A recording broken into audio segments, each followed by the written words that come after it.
So in Warframe, Scarlet Spear has been confirmed to drop next week, the Sentient Squad Link event with the giant Condrix for us to kill, and of course the Sentient Ship Battle as well for Railjack. Also some new weapons, some new rewards, and all things considered, with everything that's been going on at the minute in the world, I'll take it. The last 2 weeks have been kind of scary for a lot of you, myself included, with stuff all being locked down, and I guess anxiety is probably through the roof for a lot of people, but it'll be nice to sink some time into something, I guess, to take my mind off it.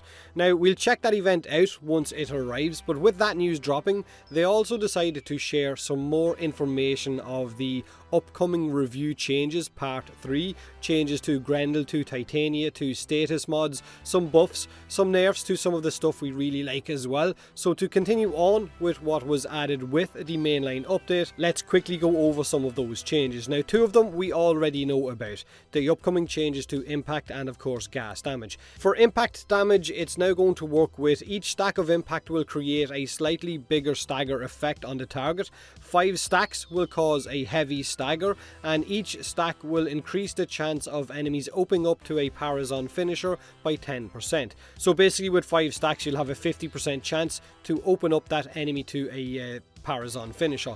Now it could be pretty cool for, I guess, certain finisher only builds, for arcanes or for Inros, for constant heals, maybe if it works that way. Honestly, I'm not sure these changes to impact are going to be exciting enough for me to run a impact only weapon, but I'll wait to see. Maybe impact could be the new king, maybe, when we get our hands on it. Gas will now cause a radial area of effect around the target that is affected by that gas status. More stacks means larger gas clouds stuck to that target as he walks around. The gas will follow him. Gas effects will then continue to cause damage over time to the target even after the target dies. So basically the cloud will sit there and other enemies can walk into it. Now the toxic ancients are no longer resistant to gas damage as well. Now with the changes to gas damage, my biggest issue with gas in general is how many different enemy types in Warframe are heavily resistant to gas damage or take very minimal damage from it. So why would you run gas over running, I guess, viral or corrosive, because they are way superior? So even with these changes to gas damage, I'm not sure you'll see a whole lot of people running with it. Status chance mods are getting another buff, or some of them anyway. Hammershot will now give 80% bonus status instead of 40%.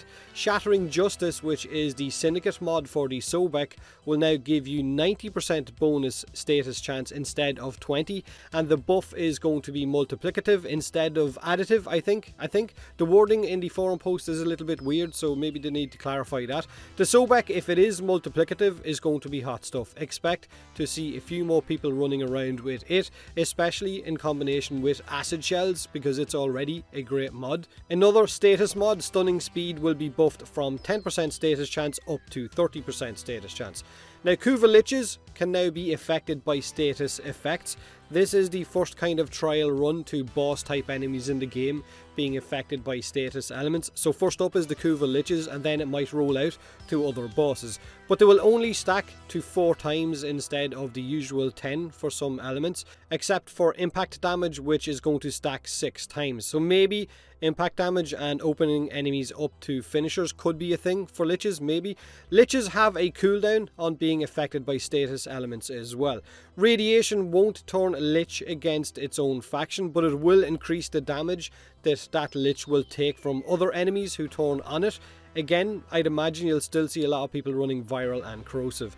Now in reality, Liches kind of already die pretty quickly with the right melee setup once you're actually fighting the Lich. I don't mean the Momo grind before that.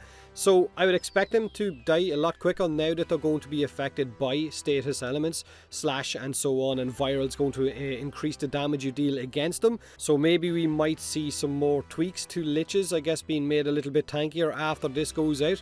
Who knows? They are reducing the build time on Forma in-game from 24 hours to, wait for it, 23 hours. The same goes for potatoes and Exilus adapters as well. So they're reducing the build time from 1 day to less than 1 day by an hour. The Magus Lockdown arcane for your Tenno has been nerfed, which is a shame, a huge shame, kind of pissed me off. I know a lot of us use it, it's one of the arcanes I use a lot, it's one of the best Magus arcanes, but it will no longer apply puncture damage based on the enemy's health, so puncture damage is out the window, it's gone, it's just going to be a crowd control ability. You can now only have 2 active lockdowns at any given time. So you can cast it once, crowd control enemies, cast it a second time, crowd control a second group, but once you cast it a third time, then it will remove the first crowd control. Now, the reason they gave for the nerf is how powerful it is with large groups of enemies, and the damage that it would deal based on the enemy health. That puncture damage could wipe out whole groups of enemies. It basically allowed you to not use weapons and just run around with lockdown and still be as effective as someone with a weapon. Now, the Rakta Dark Dagger is also getting a nerf of sorts. Now its bonus will only apply when you have shields active, so no shields I think means the dagger will give you no overshield instantly, I think. I'll have to check it out once the patch actually gets added. And the reason for this change was it kind of allowed you to get constant shield gating, so it was a little bit broken in their eyes. Titania is also getting a new passive. She will generate health for herself and nearby teammates whenever she casts an ability. Free heals, basically. That's what you're getting, since she will be buffing a lot and running around or flying around in her Razor Wing. Razor Wing will have blink, just like Arcwings have. Grendel is also getting changes. His buffs will be cyclable, like Titania's. Basically, select a buff, cast it, and cycle to another buff, cast that, which will allow you to avail of whichever buff you want to run with. Now, he will also be able to eat up grenades and spit them back at enemies. Like I said, the Scarlet Spear event is coming next week. I'm not a fan of the Rakta Dark Dagger change, I'm not a fan of the Arcane change either, but I'll wait till I get my hands on the actual changes before giving any kind of feedback on it. Let me know what you like or don't like about these changes. Like the video or don't like the video, subscribe for more, and as always, thanks for watching.